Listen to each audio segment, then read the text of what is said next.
தந்தை மகன் தூய ஆவியின் பெயராலே ஆமென். மத்தேயு எழுதிய நற்செய்தியிலிருந்து வாசகம் அதிகாரம் 6 இறை வசனங்கள் 24 முதல் 34 முடிய. அக்காலத்தில் இயேசு தம் சீடருக்கு கூறியது: எவரும் இரு தலைவர்களுக்கு பணிவிடை செய்ய முடியாது. ஏனெனில் ஒருவரை வெறுத்து மற்றவரிடம் அவர் அன்பு கொள்வார், அல்லது ஒருவரை சார்ந்து கொண்டு மற்றவரை புறக்கணிப்பார். நீங்கள் கடவுளுக்கும் செல்வத்துக்கும் பணிவிடை செய்ய முடியாது. ஆகவே நான் உங்களுக்குச் சொல்கிறேன், உயிர் வாழ எதை உண்பது, எதை குடிப்பது என்றோ, உடலுக்கு எதை உடுத்துவது என்றோ நீங்கள் கவலை கொள்ளாதீர்கள்.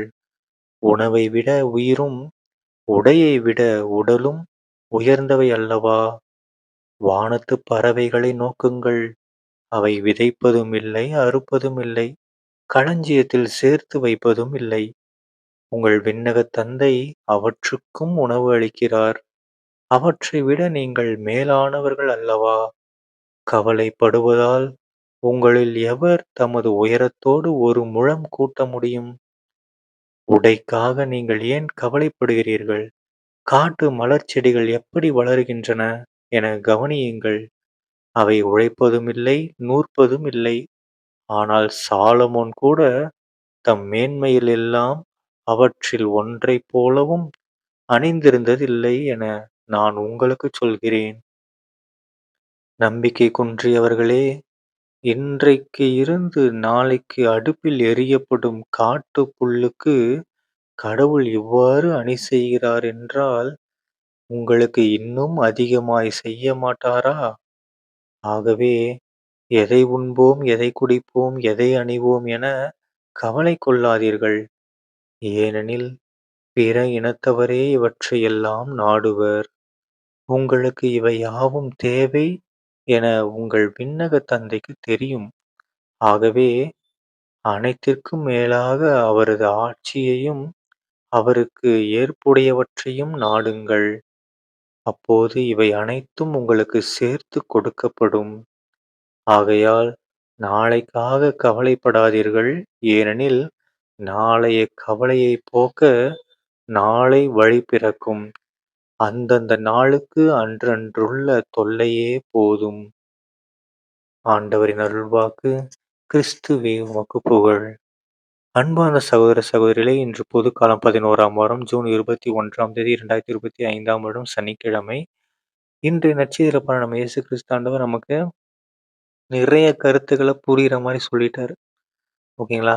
நாம எதுக்குடா கவலைப்படுறீங்க அப்படின்னு கேட்கிறாரு இயேசப்பா நம்மளை பார்த்து. எதுக்கு கவலைப்படுறீங்க? கடவுள் இருக்காரு. அவரு உங்கள மகனா பார்க்குறாரு. மகளா, பிள்ளைகளா பார்க்குறாரு. அவர் நெறைய கட்டளைகள் சொல்லியிருக்காரு. அத நீங்க ஃபாலோ பண்ணா அவரே உங்கள எல்லாம் பார்த்துக்குவாரு.